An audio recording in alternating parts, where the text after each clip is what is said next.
then I'm pretty sure that many of those women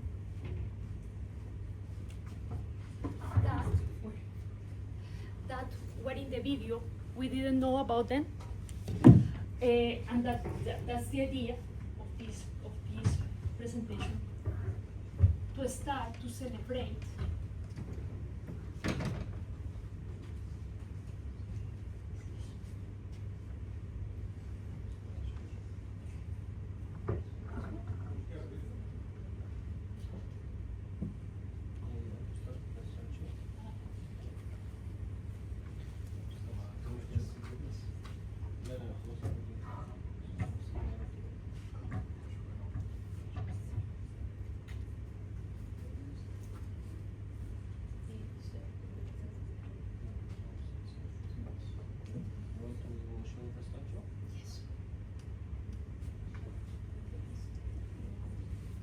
I think it's open twice.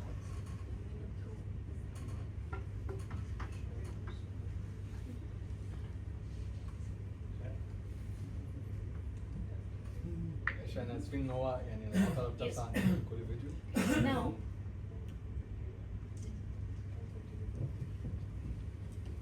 yes.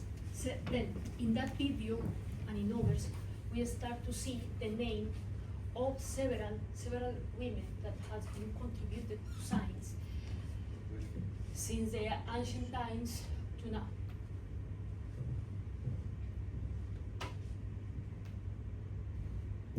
Now, the most famous women, that's why she is in the middle, is Marie Curie. Why is she so famous?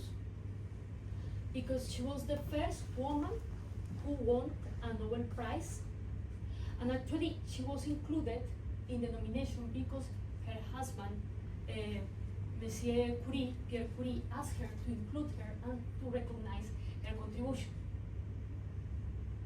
Now, she is the first and the only person who has been able to win 2 Nobel Prizes in different disciplines, and also was the first female professor at the University of Paris.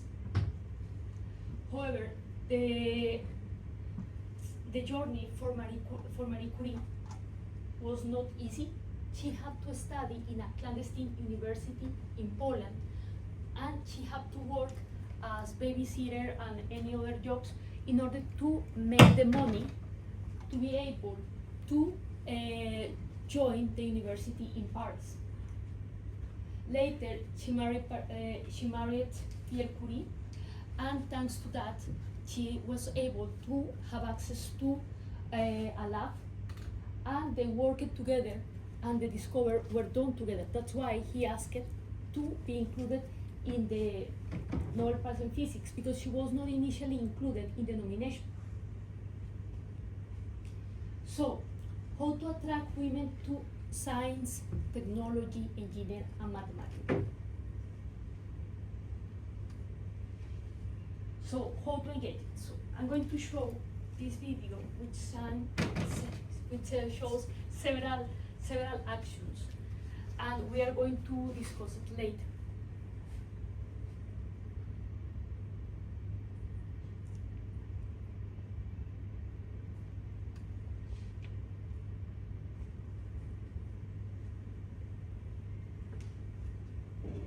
Can we bring it from YouTube probably?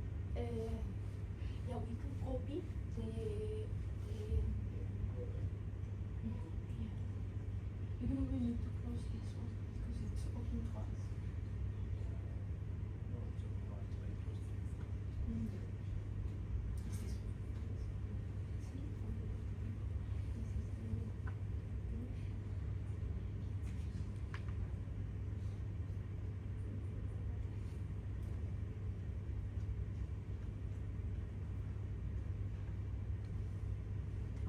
Yes, it's that.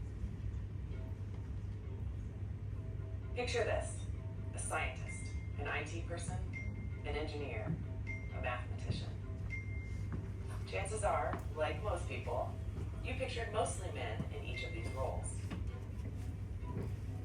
That's because even though women make up 50% of the population, they still only represent about 30% of the STEM workforce.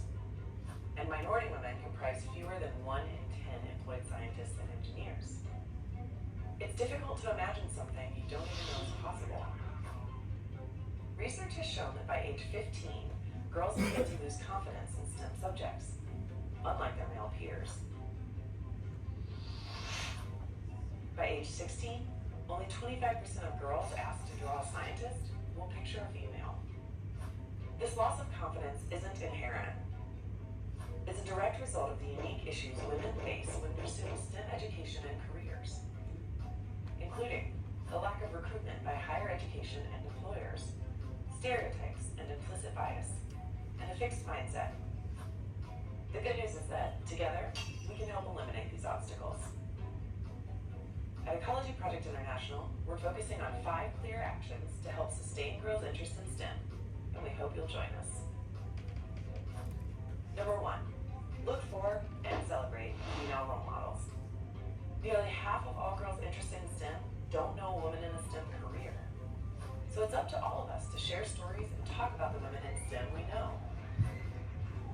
Need a little help to get started? Check out the links below to learn about women like Katherine Johnson, Sylvia Earle, and Rosalind Franklin.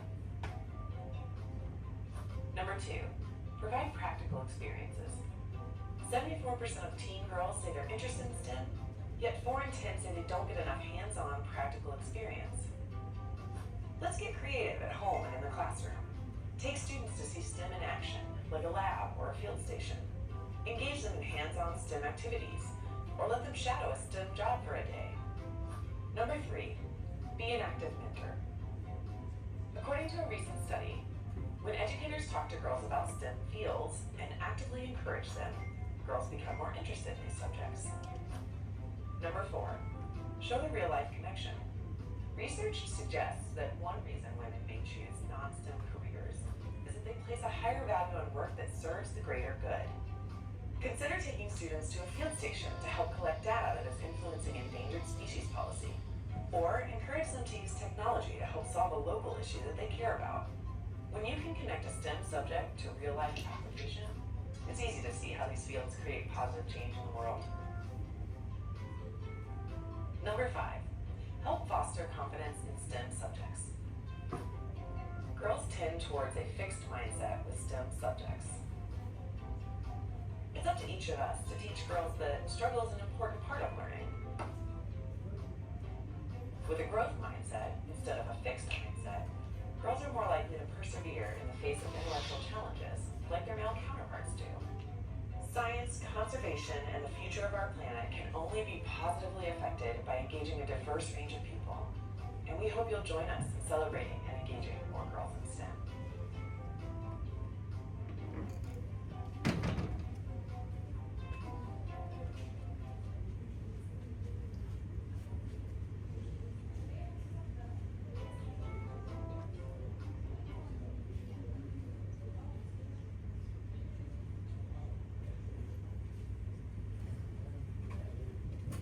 Now, what we are going to do is to do a summary of what the video showed.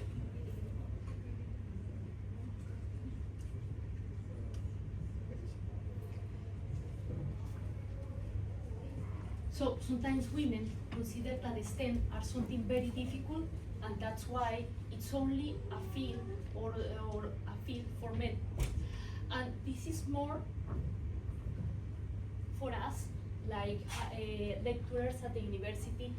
We need to develop strategies to recruit women, because if we don't recruit women in these fields, we are losing their potential. Now, again, the fixed mindset thinking that is too difficult, that is not for us. And honestly, genius, they don't born. They are made by practice and practice until they master something. Yes, usually engineering, for instance, are portrayed as something very competitive, a very male field. That's why women are afraid to enroll in those careers, in those programs. In this video, it doesn't show, but other speaker says that when they were at the school, primary and secondary school, They really like mathematics and they really like science, but they are afraid to say that and to share that because they will be seen as nerdy, and you know that this is not very popular when you are in the school. Now, actions, celebrate female roles. I would like to know if you know about any of those ladies besides Marie Curie that have contributed to science. I have to admit that besides Marie Curie and Zaha Hadid, I didn't know the others. Zaha Hadid is an architect, yes, a very famous architect, and the others, honestly, I have seen the movie Hidden Figures, and honestly, I didn't remember the names, but you see the high contribution that they did. I really recommend that movie, Hidden Figures, because it portrays not only the struggle of women, but also the struggle of black women by that time in which the movie happens. Now, provide practical experience, promote creativity. This is something that starts from the early infancy. We are going to see ahead how it's possible to promote. Take girls to see STEM in action. Here, it's here is an event organized by Cardiff University. It's in Cardiff. It's a neighborhood that is called Grangetown. We people from different lecturers from different faculties were invited to show the work that we do at the university. He is Professor Tristan Hales, and he is explaining girls about rocks and how they can detail the texture of the rock, and in that way establish what kind of rock is that. Is it volcanic or is what? I'm not geologist. Be a mentor. Encourage girls to shadow a STEM job. It's more at the university to provide girls with opportunities to work as research assistants. Expose girls to STEM subjects like we are doing now, we were doing in that picture. And show the real life connection. Why? Because usually girls, we care more about people. Sometimes we see numbers. We say this is not for us. What is the contribution to the world in that way? And encourage the use of technology, not only mobile phones, but computers. I teach GIS, and I saw that now teenagers, they are very skilled with the mobile phone, but they don't know how to use a desktop. And foster confidence in STEM subjects. So again, encourage girls to deal with mathematics, with science, with technology. Now, attraction. This is Iceland, a very small country in the North Atlantic, in the middle of Norway and Greenland. And this country has championed in the number of women in STEM. More or less the 35% of people in workforce are women, if not more. Why? Because there is no payment gap. Maybe not here, but in many countries, women are paid less than a man for the same work. Why? What happens? Also, the paternity leave in this country is compulsory. In many countries, usually the person with the highest salary is the person who go to work, and the person with the lowest salary stay at home, which usually women. Then what happens? Women interrupt their professional life for 1 year. And sometimes in some countries you can even interrupt it for 2 or for 3 or for 4 years, but then, and it's very good to be able to stay with their children, but then come back to the labor market, and after 1, 2 or 3 years, that's difficult because you are in delay. Then, in this country, the paternity leave is compulsory, and also it's one of the countries with the highest salary for women and for men. Iceland, for those that know, is a country that is exposed to earthquakes, they have a lot of volcanoes. They have so many volcanoes that they even don't talk about volcanoes, they talk about a volcanic system. And they are exposed to storms, to glaciers, and that's why the environment itself make that children and in general people are interested in science. Here we see a geologist performing a lava show. Now, another reason for which Iceland champions in the number of women in STEM is educational models. This is the HELIC model. This model promotes gender equity since the infancy. Here we see one of the main facility that implement this model. What is the idea? The idea of this model is to make that girls will be more independent, that they were able to take more risk, and they are encouraged to take leadership positions, leadership roles. And in the other way, they try that boys will be more gentle, will be more empathetic, will be more cooperative rather than competitive. So in this model, they consider that girls born with social qualities and guys with individual qualities, which is good. Yes, it's part of the difference.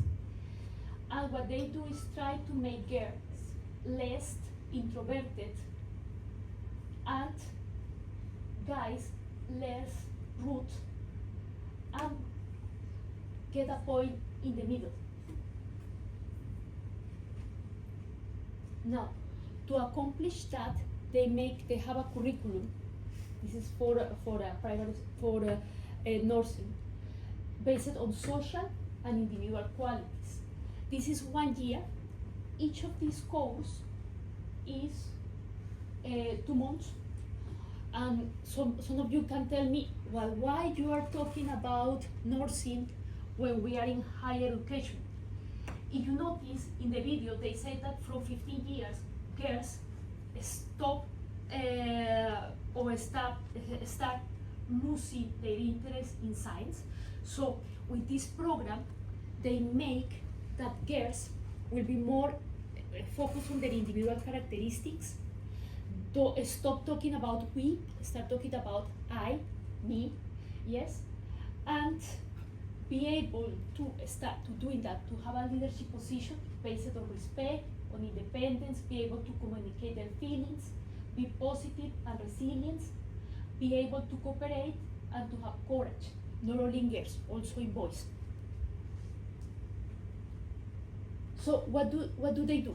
They separate girls and boys, different classroom, in order to encourage all those different characteristics on each of them. Here it's around 3 years old girls. Do you see they constructed a path and they need to go around. That's to make girls independent, attracted, well, not attracted, but being able to take risk and be leadership. What they observed, Margaret Pavlov, who was the person who developed this model, that model was not developed by me, observed that when girls and boys are together, they learn exaggerated behaviors from the other gender. So they learn that girls are always crying and complain about everything, and that boys are rude.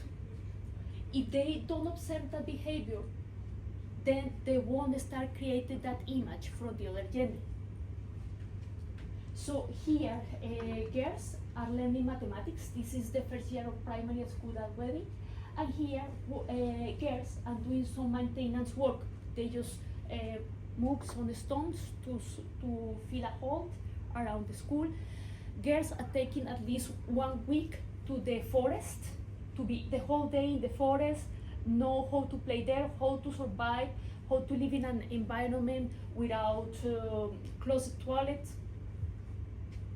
and be in contact with the environment. Now, in the case of boys, this is like a kind of huge therapy that, again, is to make them more gentle, less rude. These kind of things contribute to also fight bullying in the future. This is the idea of make them more cooperative, working together, For the activities, they always work in peers, so they reduce that individual characteristics in boys, and here they are helping each other. Now, what is another problem? Toys. In this model, they use something that is called open-ended material, not traditional toys, for two reasons: to avoid created the image, the stereotypes, and to stimulate creativity. So instead of traditional toys, they play with blocks or wood, they play with water, they play with numbers, with rocks, sometimes they play with clay, we play with Play-Doh,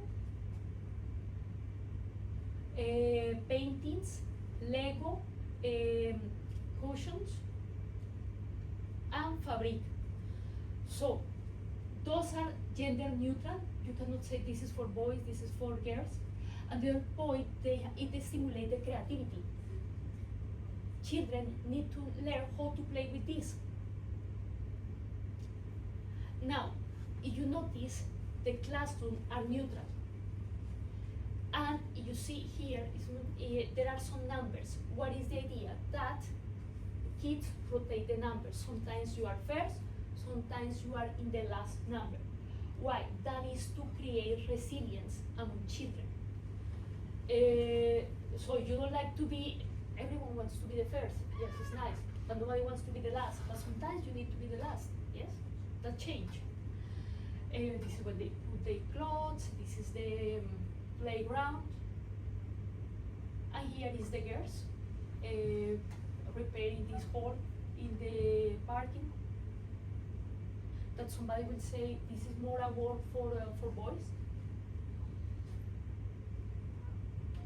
And now, as I say, Iceland is a country that is exposed to earthquakes, volcanoes, glaciers. So they ask boys and girls to draw what they see in the environment.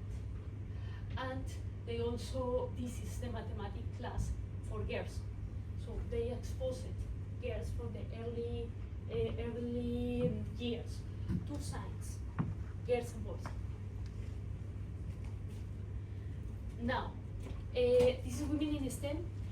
The idea of presenting that model in the infancy is because also many of you, some of you could be parents or will be parents, so that's a way to incentivize or to break stereotypes that are constructed in the infancy. Later, it will be more difficult to break those way of thinking. Women in STEM, well, what we can do to recruit more women. This is more for lecturers, but it's important that you know, provide in some countries, even Colombia and UK, students in high school, they need to take as a test that determine, and the score determine if they are suitable to enter to some careers. Usually highest score are able to enter to medicine or to engineering. And if you don't get this high score, you will have troubles if you want to start to study those careers. So it's good that the universities provide those courses. Then they are able to attract girls and boys to their university. This is bridge programs. What you see, the picture that I show is something in which we involve primary school. And Cardiff University shows what they do in each school, and then the kids know what we are doing, so we attract them from there. And usually we have the open days and the open color days in which teenagers come with their parents to visit the campus of the university. We make hands-on experience, so we show how to do experiments, how is the fieldwork done. We also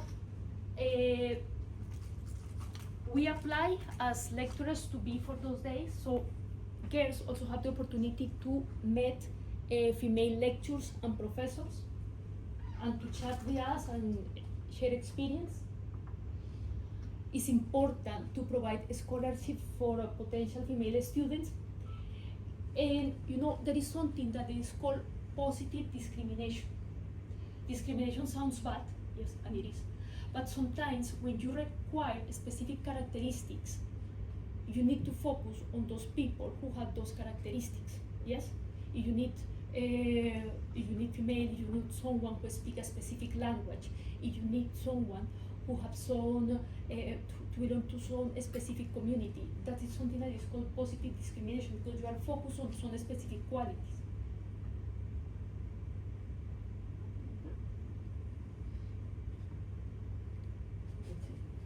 And that's why we talk about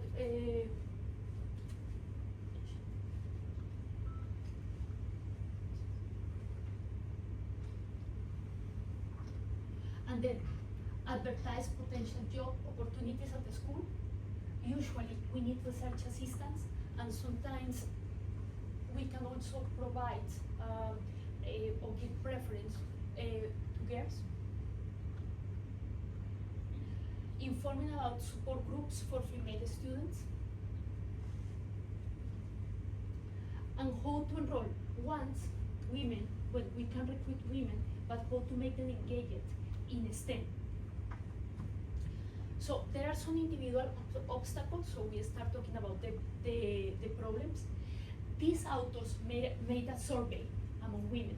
They identify individual and institutional obstacles, and when to talk about individual, if you see, there is a list of individuals in obstacles identified by the students in the survey, and here you see the relative importance.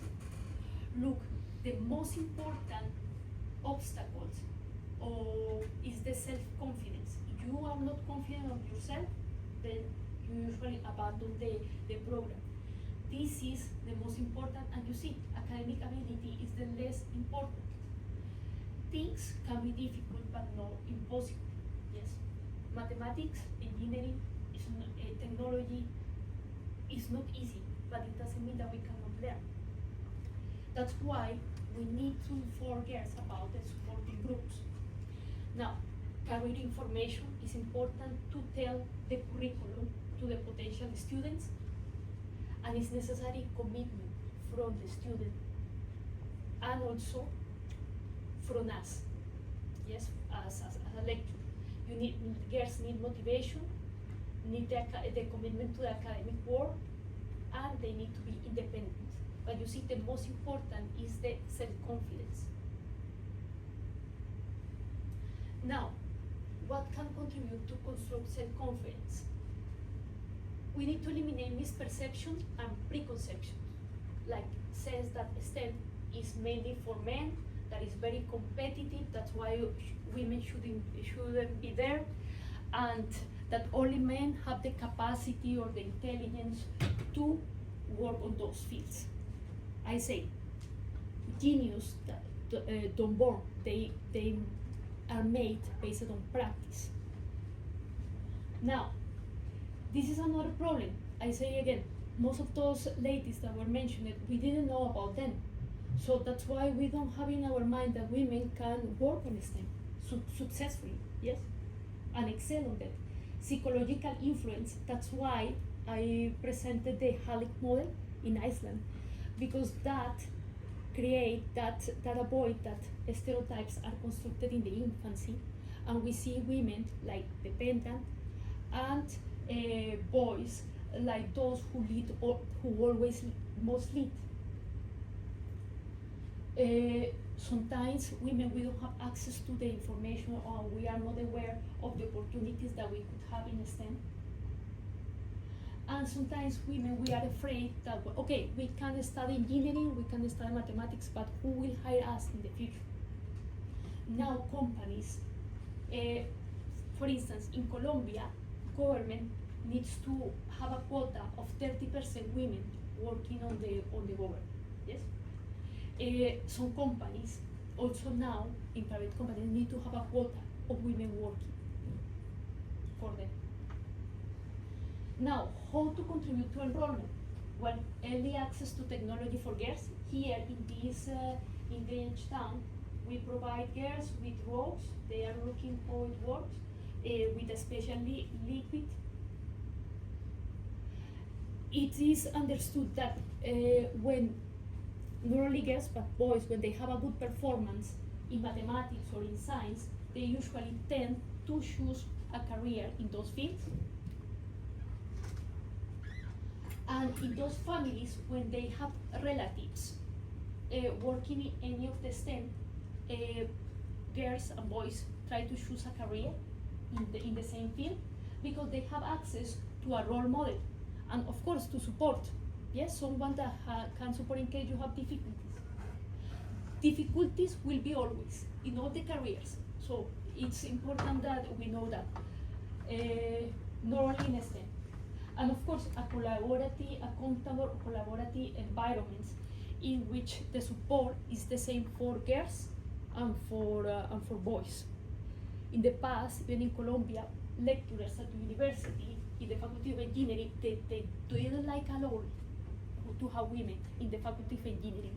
They say, hey, they say to women, hey, you are stalling the place for a guy, which is totally unfair. Because usually enter to a university is already hard, so you really gain that place. Now, professional growth. It's important to tell that in STEM there is always a room for learning, a continued learning. Technology never stops. Technology always be progressing. We know now that with the AI, so there will be always a continued room for learning. And of course, join or establish associations like this one.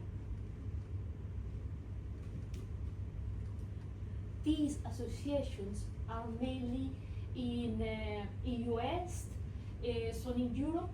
And you know, when I was preparing this, I realized that there is no association of women in STEM in the Middle East or in Egypt, even not in Colombia. So it's good to support each other, to learn about opportunities, free training. And now, how to retain women? Many women start the career at the university, and when they face difficulties, they just drop out. How do we can retain women on STEM? In the past, I told you, women were not allowed in some places to attend the university. Marie Curie had to study in a clandestine university. When they managed to study or to get a degree, they were not allowed to work. They don't have access to a lab, yes? And when they even have access to a lab, sometimes they have to work without any payment to be able to perform their research. Now, well, still, sometimes people think that women, we are less skilled, we are not good in mathematics, we are not good in engineering. That is not true. You saw the examples. Could be that there are countries in which there is still better education for men than for girls, because it's considered that it's not worthy to educate girls. Sometimes, and this happens still, that women are not enough, they don't get the credit for their work.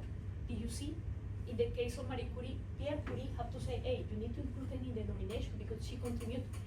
He hasn't done that. We didn't know about Marie Curie. That's why, and we are talking in the future about peer support or mentor support. In some places, women have to attend overcrowded rooms, then the learning experience is not good, and also sometimes the curriculum needs to be adapted to the cognitive difference of women. And now, what factors contribute to retention in women? This is institutional factors. Here again, it was listed by these authors in a survey. They go from not important to very important. The most important is the classroom climate, where women and men get the same support. The support is not only for men. And the relationship with there is support between women and from men to women, and have the same time from us, from lecturers, when the faculty offer the same opportunities to men and to women, and when the campus is a safe environment for women, and also when the administrative, they have the same administrative support, when women get the same administrative support than men. Now, which activities can contribute to make that women stay in STEM, career seminars, mentoring, social activities, in which could be social activities that mixed activities, linkage with other programs or interdisciplinary work, also tutoring, scholarship that are focused on women. We can also create physical spaces where women can meet and work with other, also with boys, and make more research or on the performance or the contribution of women to science, and check the curriculum. Maybe there is something missing in the curriculum that makes that girls are not interested that much in sciences. Like this Hillary model that developed a specific curriculum for each gender, and mentoring even after girls graduate. Now, it's necessary to integrate this, the academic, professional, and social sphere. So this list of action is something that I mentioned before. Come with mentors and tutors, someone senior who advise you, not only girls, also for men. It's important that in universities we have women in leadership position.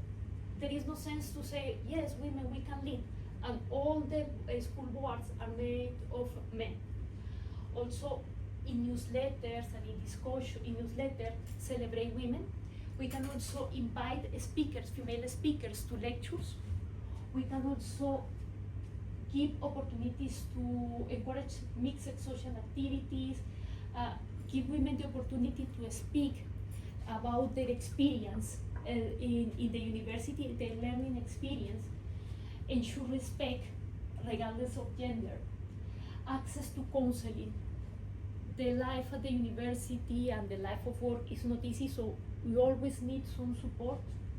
So encourage the creation of study groups, mixed team projects, generate activities like lunch group, coffee groups, support for working mothers.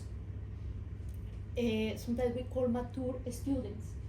Give them the opportunity to work or study only part-time, to offer a discount for nursery, and well, usually children should be in nursery, but sometimes we need to have it in the office to have some facilities for them. For instance, a bathroom with changing tables, and stop the academic clock for new parents.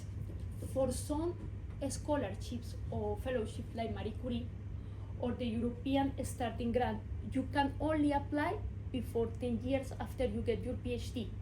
What happens, women, sometimes we have to stop 1 year for the maternity leave. So for women, we can, if we have children, we can still submit in year 11 or in year 12, according to the time that we have been out of the labor market because of maternity leave.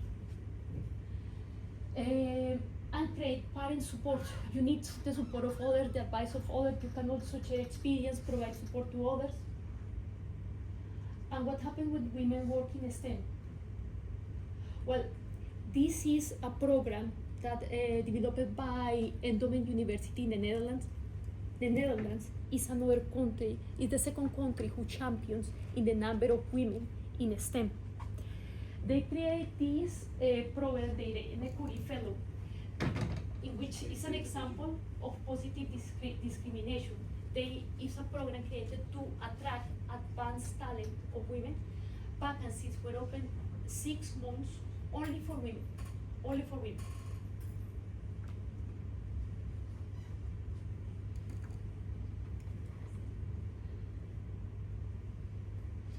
So even after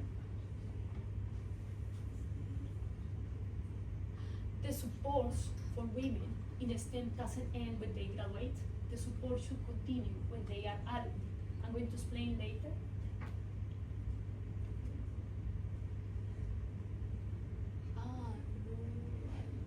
No, that's not.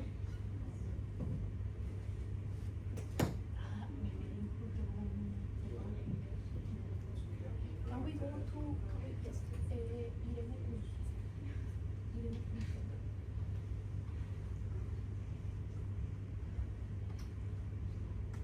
people say, can I make a living with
The Fellowship Program is a way to attract more female faculty at our university.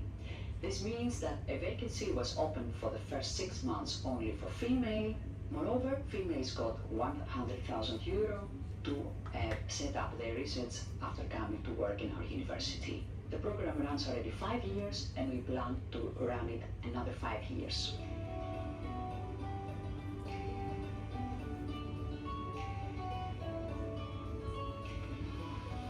Well, I'm Esther Ventura Medina. I am a professor of innovation in STEM education at the UE, and I am also an RD Inquiry Fellow. Okay, my name is Diletta Gentili. I'm an assistant professor in the Department of Mechanical Engineering here at Eindhoven, and I am an RD Inquiry Fellow. This is really important for our university because bringing together people from different backgrounds, from different cultures, different educations, really strengthens a team. It provides more creativity, more resilience, more inspiration, and it's really an enforcement of everybody in the team.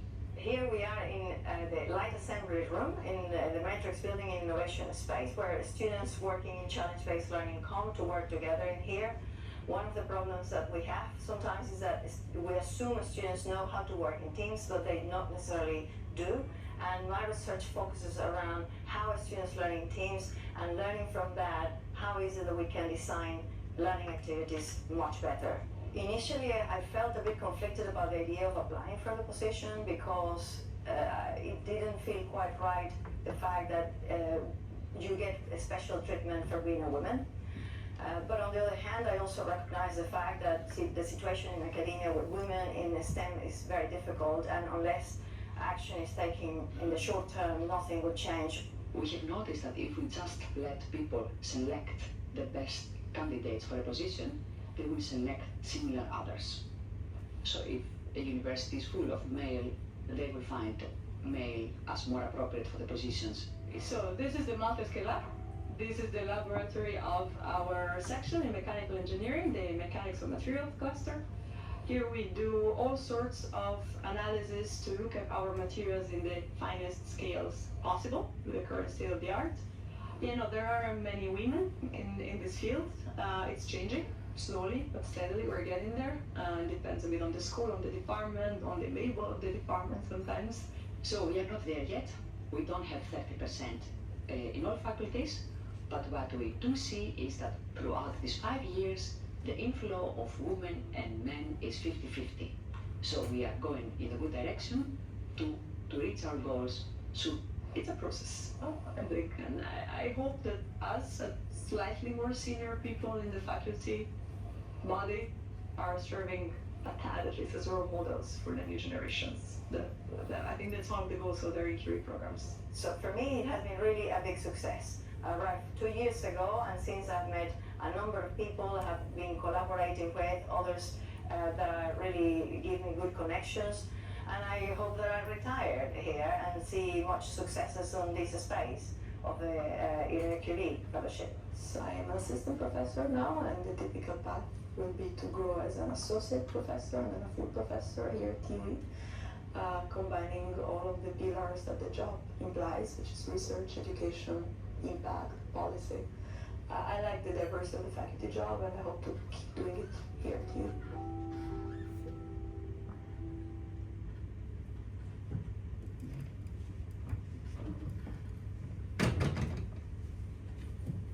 Well, this program is it's 5 years. I don't know if they will open it again.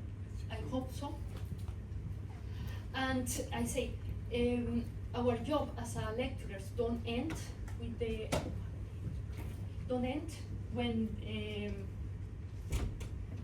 the students graduate. Actually, well, in the third year in Cairo University, we help students, we train the students how to prepare a cover letter, how to prepare a resume.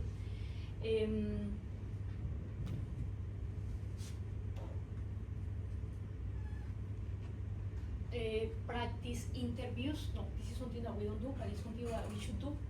Please pay attention. This is not only for girls, it's also for boys. And it's important that we make aware women about the challenge that they will find in the university and in industry. Many of those problems that you see about not enough credit, not being taken seriously, sometimes you still need to face that.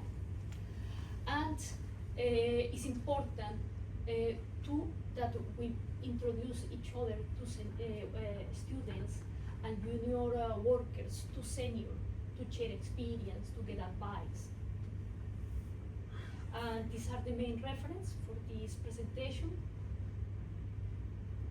And now I'm going to ask it's supposed that this is a training, so it should be participatory. I'm going to ask you to please scan this code with your mobile phones.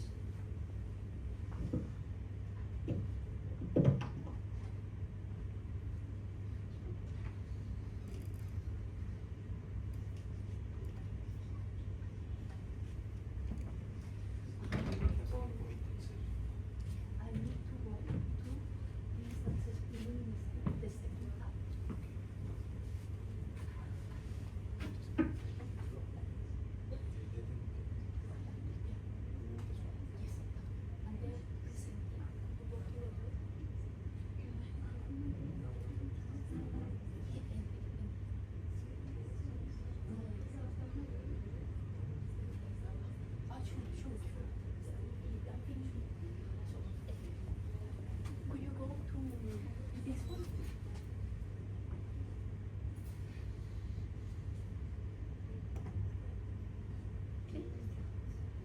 Present. No, that's not. No.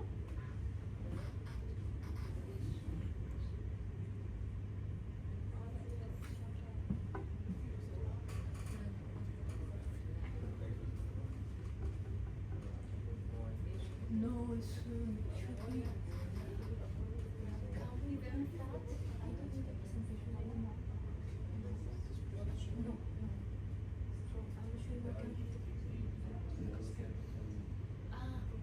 Okay. It's not those people who couldn't scan the QR code. Don't worry. Go to Mentimeter, menti.com, and go to Menti and use this code. So for those who didn't manage to scan the code.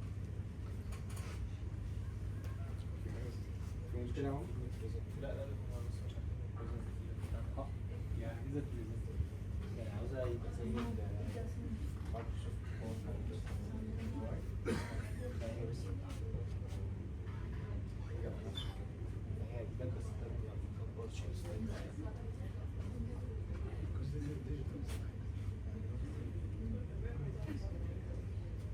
Can we close this one too? This one? ممكن نعمل دي I don't need the presentation anymore. And then we can maybe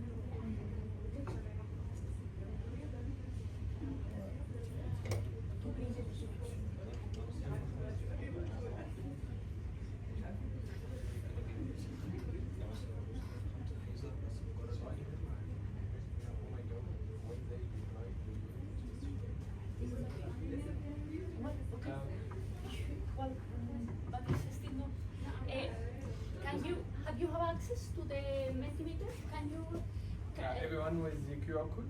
No. Okay. Don't worry, if you have get the QR code, there is a number.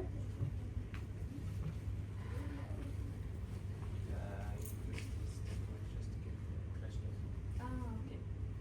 Well, unfortunately, we can, since we cannot play the Mentimeter, those who have access, please feel free to answer.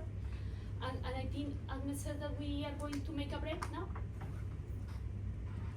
Do a break now? Okay.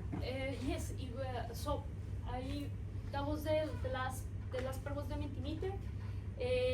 So thank you for your attention, and I hope that helped you to understand the role of women on STEM and the faces that we need to others. Okay, thank you. Gracias. Inshallah, yani we'll take just 10 minutes or 15 minutes for break. You can take coffee, take tea or whatever you want. 1, 2, 3 times, no problem. After this break, I will give you my short presentation on